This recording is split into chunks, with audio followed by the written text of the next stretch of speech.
O mundo dos negócios está operando num nível de caos que olha, quase sem precedentes, eu diria. Com certeza. E tem um fenômeno muito específico acontecendo agora. Subitamente, as maiores corporações do planeta parecem, desesperadas para construir relacionamentos profundos, quase íntimos mesmo, com os clientes. Aham. E a grande questão que paira sobre as mesas de diretoria hoje é: por que essa urgência exatamente agora? Sabe, qual é o motor estrutural que está forçando essa mudança de comportamento tão drástica? É a pergunta de $1 milhão. Exato. E é exatamente essa a missão desta nossa análise profunda de hoje. O objetivo é desvendar o que está obrigando essas empresas a abandonarem aquele velho modelo puramente transacional, sabe? Sim, aquele modelo frio de só vender e pronto. Isso. A gente vai decodificar as forças que estão remodelando indústrias inteiras e entender por que focar no relacionamento deixou de ser apenas uma tática de marketing simpática para se tornar literalmente a última linha de defesa para a sobrevivência corporativa. O que é realmente fascinante aqui é que a gente não está lidando com uma simples flutuação de mercado, ou uma daquelas novas tendências passageiras, sabe? Não é modinha. Não, de jeito nenhum. Trata-se de uma reestruturação completa do tabuleiro. A evidência do nosso material aponta para 3 grandes desafios macroeconômicos e estratégicos que as empresas enfrentam simultaneamente hoje. Ok. E quais são eles? São eles a concorrência não tradicional, a maturidade acelerada dos mercados e um desalinhamento crônico entre receitas e lucros. Caramba, 3 forças massivas operando ao mesmo tempo. Exatamente ao mesmo tempo. A maturidade do mercado, para contextualizar, significa que o crescimento orgânico meio que estagnou em muitos setores. E esse desalinhamento de receitas mostra que faturar muito já não garante margens saudáveis de lucro. Entendi. Mas assim, são 3 frentes de batalha bem complexas. Tentar dissecar todas elas de uma vez seria impossível para o nosso tempo aqui. A gente precisa de foco. Com certeza. Por isso, nesta análise, a gente vai focar cirurgicamente no mais disruptivo e eu diria imprevisível desses 3 pilares. Que é a concorrência não tradicional. Exatamente. É essa força específica que está causando os maiores tremores no mercado e pegando executivos super experientes de indústrias altamente consolidadas totalmente de surpresa. O perigo não vem mais de onde eles costumavam olhar. Ok, vamos desvendar isso. Para entender a anatomia dessa concorrência não tradicional, a gente precisa voltar um pouquinho no tempo e revisitar uma das estruturas mais canônicas da estratégia empresarial. As 5 forças de Porter. Isso mesmo, o modelo do Michael Porter, formulado lá em 1985. Para quem acompanha o mundo corporativo de perto, essa é a ferramenta clássica usada para determinar a atratividade e a intensidade competitiva de qualquer indústria a longo prazo. Aham. Mas o que a gente está vendo agora é uma inversão completa de como esse modelo opera na prática, né? Se a gente conectar isso ao panorama geral da estratégia clássica, o núcleo do modelo de Porter sempre foi a chamada rivalidade da indústria. O centro do ringue. Exato. Essa era a espinha dorsal da competição. Durante décadas, os CEOs foram treinados para focar quase que exclusivamente nesse centro. É aquela coisa, a Coca-Cola olhando para a Pepsi. Perfeito. Ou a Ford monitorando a General Motors.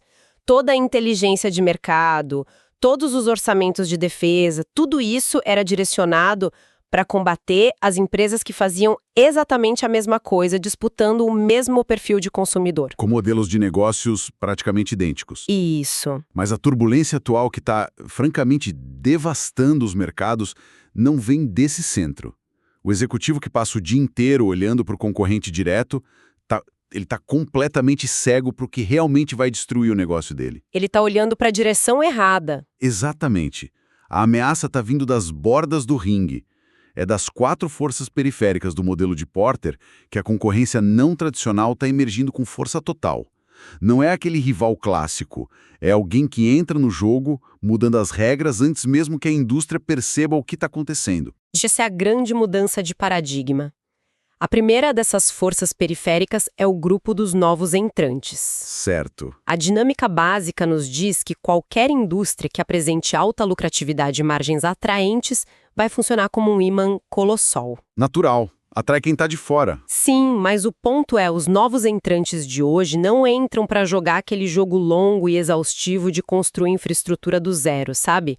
Da mesma forma que os incumbentes fizeram lá atrás. E o setor de telecomunicações que o texto traz é o exemplo perfeito para ilustrar isso. Sem dúvida. Quando um setor que tradicionalmente exige bilhões em infraestrutura se mostra altamente lucrativo, ele atrai jogadores com perfis completamente alienígenas àquela indústria. Aham. Mas aqui vai uma provocação: como um novo entrante consegue causar tanto estrago numa indústria tão pesada e cheia de barreiras de entrada financeiras e regulatórias como é a de telecom. Olha, isso levanta uma questão importantíssima sobre a estrutura de capital moderna.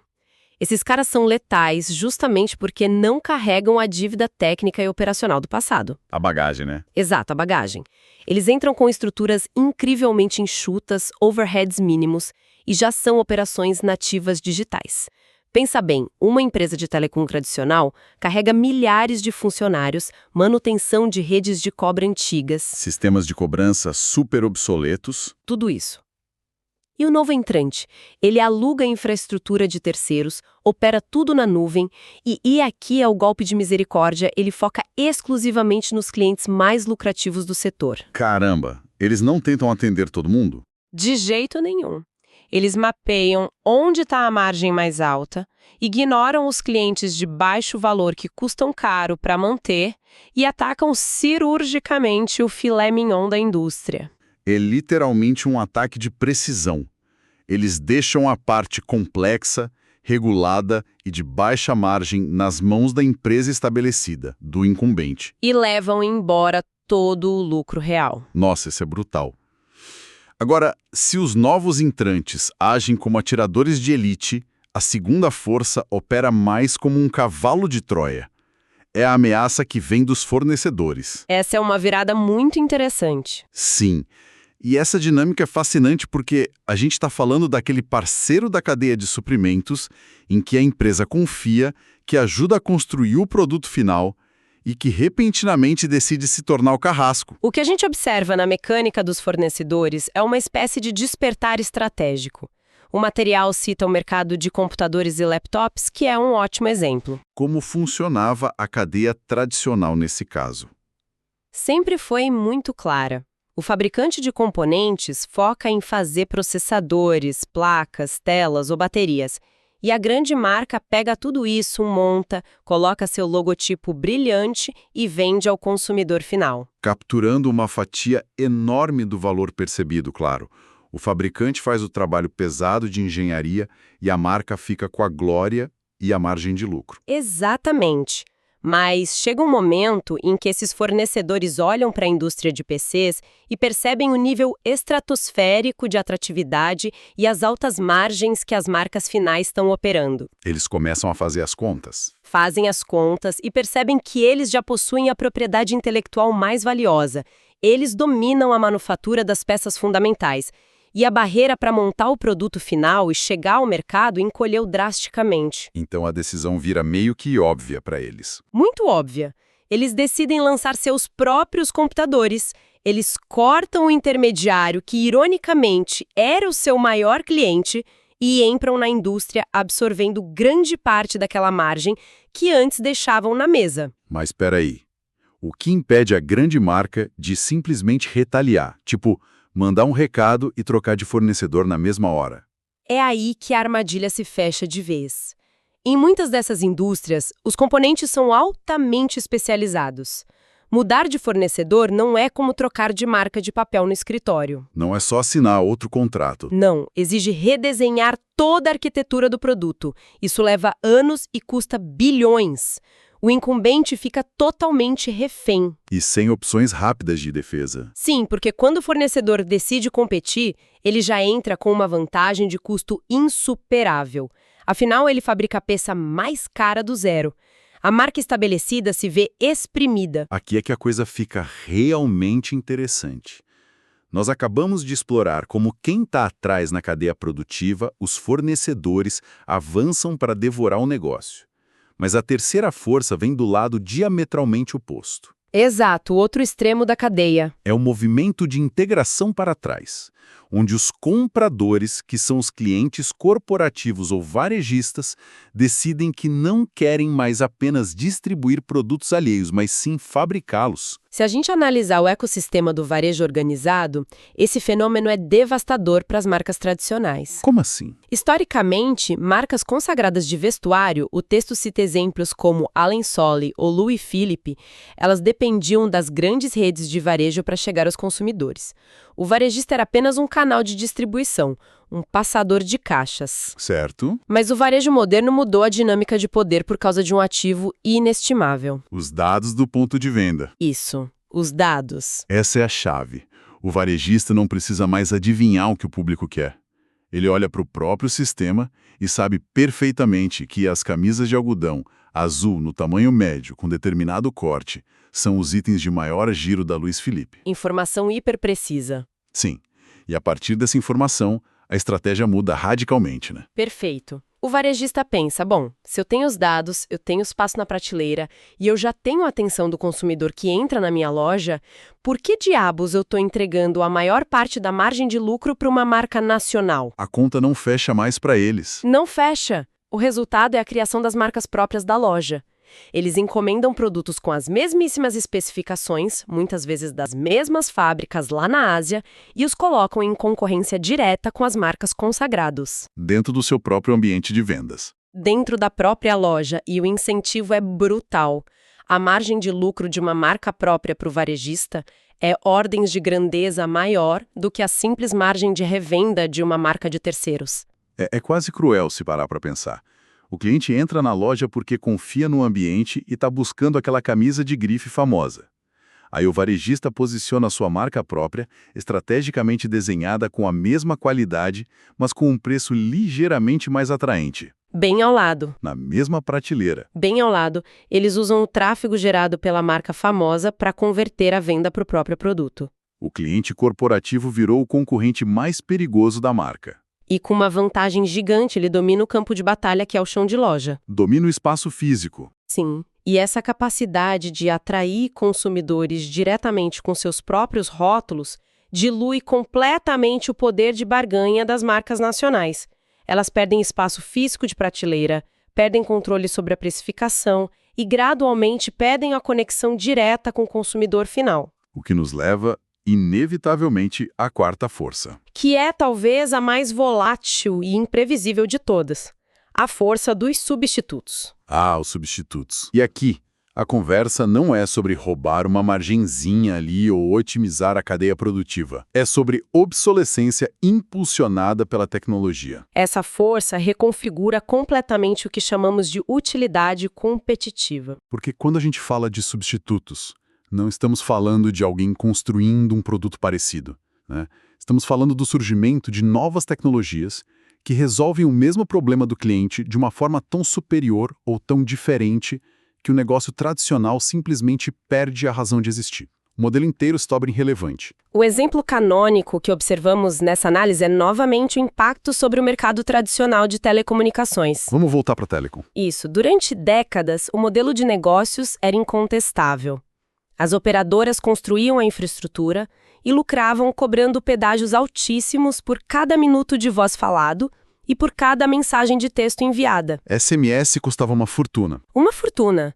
Era uma impressora de dinheiro baseada na escassez e no monopólio da rede. Mas então surgem as plataformas baseadas em dados. É o Skype, as chamadas de vídeo do Facebook, WhatsApp. Exato. Mas olha só, eu vou bancar o advogado do diabo aqui um minutinho. Manda. As operadoras de telefonia não se adaptaram a isso.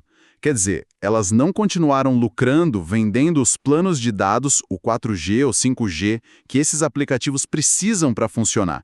Será que elas realmente perderam o jogo ou só mudaram a forma de cobrar? Essa é uma excelente provocação. E a resposta revela a gravidade real da força dos substitutos. Sim, elas vendem os dados, mas elas foram rebaixadas a tubos burros. Tubos burros. Commodities. Commodities totais.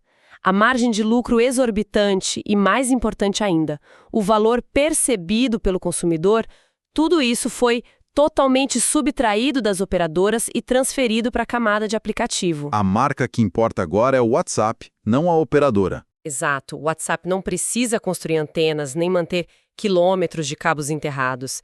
Eles usam a infraestrutura que a operadora pagou bilhões para construir e oferecem o serviço de voz e texto gratuitamente. E como eles monetizam? Através do ecossistema e do engajamento. Negócios massivos que antes financiavam as gigantes de telecom desaparecerão da noite para o dia. É genial e destrutivo ao mesmo tempo. O substituto não entra no ringue para lutar pelas regras do telecom. Ele usa a internet para contornar todo o sistema de cobrança. Ele cria um jogo novo. A empresa tradicional olha para o lado, toda preparada para uma guerra de tarifas de minutos com a concorrente, e descobre que a voz agora é gratuita. Como você compete contra o grátis quando toda a sua estrutura corporativa foi desenhada para cobrar por segundo? Não há resposta dentro do paradigma antigo. A ameaça dos substitutos é totalmente assimétrica. Eles não redefinem apenas o preço, eles mudam a utilidade da oferta. A comunicação deixou de ser um serviço premium para se tornar um recurso embutido em redes sociais e plataformas de produtividade. E quando o seu produto principal vira apenas um recurso secundário na plataforma de outra empresa, a atratividade e a intensidade competitiva da sua indústria chegam a um ponto de ebulição intolerável. Intolerável. É a tempestade perfeita. Então, o que tudo isso significa quando agrupamos todas essas peças desse quebra-cabeça caótico? Vimos novos entrantes com estruturas enxutas atacando os clientes de maior valor. Vimos fornecedores se rebelando, cortando intermediários e criando seus próprios produtos. Varejistas usando montanhas de dados para asfixiar as marcas nacionais. E, por fim, vimos tecnologias substitutas como o WhatsApp destruindo modelos de negócios centenários sem sequer operar no mesmo setor. O que isso significa, de forma inegável, é que a intensidade competitiva de qualquer indústria aumentou exponencialmente. As barreiras clássicas de entrada, capital, infraestrutura, acesso a canais de distribuição, elas simplesmente desmoronaram ou foram contornadas. O castelo perdeu os muros. Perdeu. E a conclusão estratégica para as empresas já estabelecidas, as incumbentes, é severa. O produto em si já não as protege. A eficiência operacional já não as protege. A única saída estrutural que resta para conter essas 4 frentes de ataque simultâneas é a construção de relacionamentos absurdamente fortes e inquebráveis com seus clientes existentes. E aqui nós fechamos o círculo. Isso responde exatamente à pergunta que nos trouxe a este mergulho profundo lá no início da análise. Exatamente. O desespero das corporações em construir laços não é uma epifania voltada para o bem-estar social. É uma medida desesperada de retenção de valor. Porque se o consumidor está sendo bombardeado o tempo todo por ofertas mais baratas de novos entrantes, pelas marcas próprias do varejista que ele já frequenta, ou por substitutos gratuitos que chegam pela tela do celular, qual é a única coisa que vai impedir-o de migrar? A única âncora é a profundidade do relacionamento. Mas é crucial não confundir relacionamento com aqueles programas superficiais de pontos ou newsletters personalizadas. Não é mandar e-mail de feliz aniversário. Definitivamente não.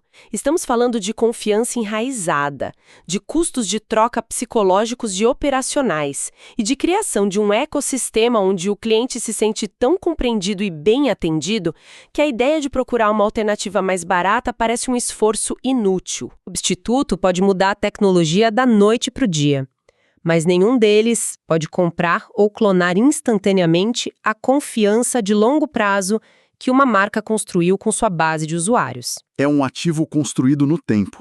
O relacionamento profundo atua como um campo de força. Se a relação é puramente transacional, tipo, eu te dou dinheiro, você me dá o produto, a fricção para o cliente trocar a sua empresa por um substituto tecnológico é zero. Zero fricção. A lealdade precisa ser estrutural. Fazendo um apanhado da nossa jornada intelectual hoje, a gente revisitou a essência da estratégia competitiva e viu que olhar apenas para quem está na nossa frente é a receita mais rápida para a obsolescência. O caos atual no mundo dos negócios, do qual a gente falou lá no começo, é o resultado natural de indústrias inteiras que simplesmente ignoraram a visão periférica. Ignoraram as bordas do modelo de Porter. E pagaram o preço por isso. Para quem busca entender o cenário atual, a lição é clara. A necessidade frenética de conhecer o cliente não é perfumaria de marketing. É a armadura moderna contra invasores que atacam pelos flancos. E essa análise toda nos deixa com uma lição profunda sobre resiliência e pensamento crítico. Em um ambiente de sobrecarga informacional e mudanças bruscas, a habilidade de analisar o seu próprio negócio, assumindo diferentes perspectivas, colocando-se ativamente no papel dos seus fornecedores, dissecando os incentivos dos seus distribuidores e mapeando tecnologias tangenciais, é isso que separa as empresas que sobrevivem das que viram casos de estudo de fracasso em faculdade de administração. O inimigo não veste mais a camisa do seu concorrente direto. Não mesmo. Os verdadeiros competidores modernos operam nas sombras de indústrias adjacentes até o momento exato do bote. É um lembrete constante de que a inovação muitas vezes vem mascarada de parceria ou comodidade. Sem dúvida. E isso nos leva a uma reflexão final, baseada estritamente na dinâmica que a gente acabou de dissecar aqui. Por favor. Se as forças mais destrutivas para as empresas consolidadas hoje são aquelas que entram no jogo de forma silenciosa e não tradicional, a provocação que fica para quem nos ouve pensar a respeito é: qual ferramenta banal, qual plataforma de dados ou serviço rotineiro que a gente usa inocentemente no nosso dia a dia está, neste exato momento, absorvendo margens lentamente e acumulando poder para desbancar uma indústria tradicional que, por pura arrogância, ainda acredita que está isolada e segura no centro do ringue?